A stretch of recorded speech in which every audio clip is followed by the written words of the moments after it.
नमस्कार दोस्तों, मैं हूं वासिफ। ब्राइट ब्रेन में आप सभी का स्वागत है। अगर आप मैंने पिछला वीडियो यानी पार्ट 1 नहीं देखे होंगे तो जाके पहले पार्ट 1 देखें। तो चलिए दोस्तों, हम टॉपिक पे आते हैं। इतना खर्चा, इतने रिस्क और हर एक मिशन करोड़ों डॉलर में जाता है, तो आखिर क्यों? क्योंकि दोस्तों, हम इंसान हैं और इंसान की सबसे बड़ी ताकत है जिज्ञासा। हमें जानना है कि अंतरिक्ष में क्या है। हमें समझना है कि जब गुरुत्वाकर्षण नहीं होता तो इंसानी शरीर कैसे बदलता है। क्या हमारी हड्डियां कमजोर होती है? क्या दिल धीमा धड़कता है? क्या खून ऊपर की तरफ बहने लगता है? ISS एक चलती फिरती लैब है जहां हम इंसान भविष्य की तैयारी कर रहे हैं। चाहे वह मंगल ग्रह है, चाहे वह मंगल ग्रह की यात्रा हो या फिर धरती पर नई दवाइयों की खोज हो, यहाँ हो रहे एक्सपेरिमेंट से हम सीख रहे हैं कि कैसे हम जीरो ग्रेविटी में जाते हैं और कैसे हम अंतरिक्ष में इंसानों को जिंदा बनाए रख सकते हैं। और शायद सबसे बड़ी वजह ये है कि जब हम वहाँ से पृथ्वी को देखते हैं तो हमें दिखाई देता है एक नीला नाजुक सा गोला। तो हमें एहसास होता है कि हम सब एक ही घर के मुसाफिर है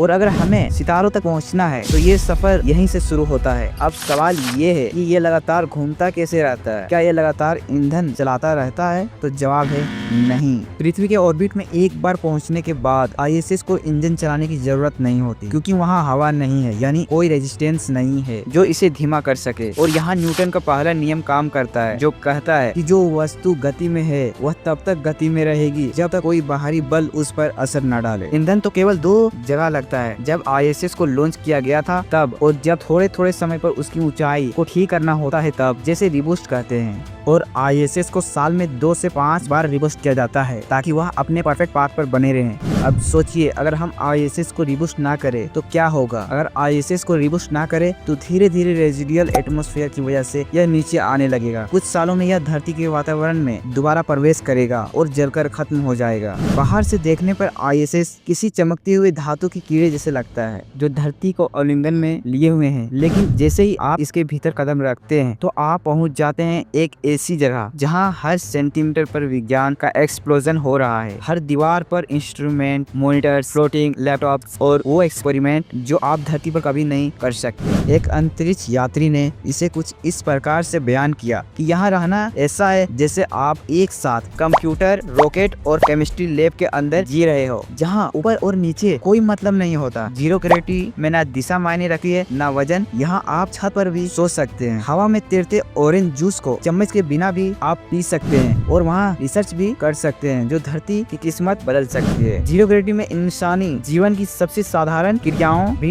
जटिल हो जाती है। चलिए जानते हैं कि एक दिन अंतरिक्ष में कैसा होता है और शायद आपको एहसास हो कि हम धरती पर कितनी चीजों को लाइटली लेते हैं। एस्ट्रोनॉट्स GMT यानी ग्रीनविच मीन टाइम के अनुसार चलती है। उनका पूरा दिन मिनटों में बटा होता है, लेकिन वहाँ कोई सूरज नहीं उगता जो शरीर को बताए कि अब उठो। वो आर्टिफिशियल लाइट और अपनी बायोलॉजिकल क्लॉक पर निर्भर करते हैं। ब्रश करते समय टूथपेस्ट खाई जाती है और थूकने की जगह टॉवल से पोंछी जाती है, क्योंकि थूक हवा में तैरने लगता है। कॉफी एक पोच में आती है और उसे स्ट्रॉ से पी जाती है, क्योंकि जीरो ग्रेविटी में लिक्विड को होल्ड करने के लिए मग का कोई उचित नहीं बनता। चलो अब बात करते हैं उस हिस्से की जो सब जानना तो चाहते हैं पर कोई पूछता नहीं। स्पेस में टॉयलेट जाना एक पूरा मिशन होता है। एस्ट्रोनॉट्स खुद को वैक्यूम टॉयलेट से बांधते हैं। नंबर 2 एक कंटेनर में खींचा जाता है और बाद में री एंट्री के वक्त जला दिया जाता है। नंबर 1 फिल्टर होता है, प्यूरिफाई किया जाता है और वापस पीने के पानी में बदल जाता है। हाँ, वह उसे पीते हैं। उसका स्वाद वैसा नहीं होता जैसा आप सोच रहे हैं। आपको बता दूं कि ISS 90% तक पानी रिसाइकल करता है। सांस, पसीना और पेशाब सब वापस इस्तेमाल होता है। कल की कॉफी आज की कॉफी में बदल जाती है। ISS में खाने के पैकेट सील होती है, उन्हें एक खास डिवाइस में गर्म किया जाता है। हॉट सॉस वहाँ सबसे ज्यादा पसंद किया जाता है, क्योंकि स्पेस आपके टेस्ट सेंस को डल कर देता है। ISS में एस्ट्रोनॉट्स सिर्फ सेल्फी नहीं लेते,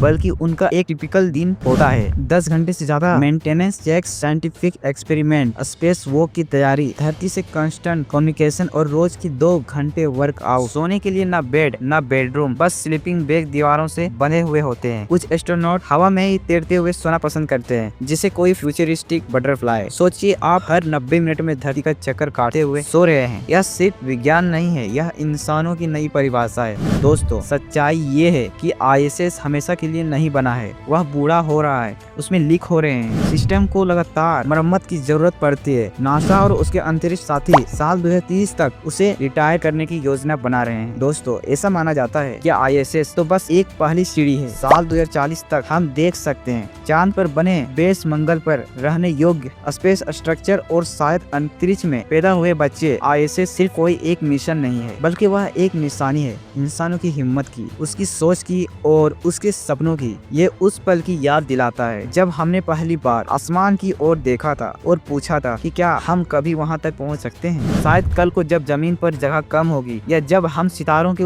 ओर करीब जाना चाहेंगे तो हमारे बच्चे हमसे पूछेंगे हम अंतरिक्ष में घर कैसे बना पाए, और तब हम कहेंगे हमने शुरुआत की थी उस स्टेशन से जो चुपचाप पृथ्वी के चारों ओर घूमता रहा और जिसने हमें सिखाया कि इंसानों के लिए कुछ भी असंभव नहीं। तो अगली बार जब आप रात को आसमान को देखें और एक चमकती सी रेखा पृथ्वी के ऊपर से गुजरे तो रुकिए, देखिए और याद रखिएगा वो कोई तारा नहीं, वो हमारा सपना है जो अंतरिक्ष में जिंदा है। तो दोस्तों इस वीडियो में बस इतना ही। मिलता हूँ मैं आपसे एक नए वीडियो में, तब तक के लिए थैंक यू।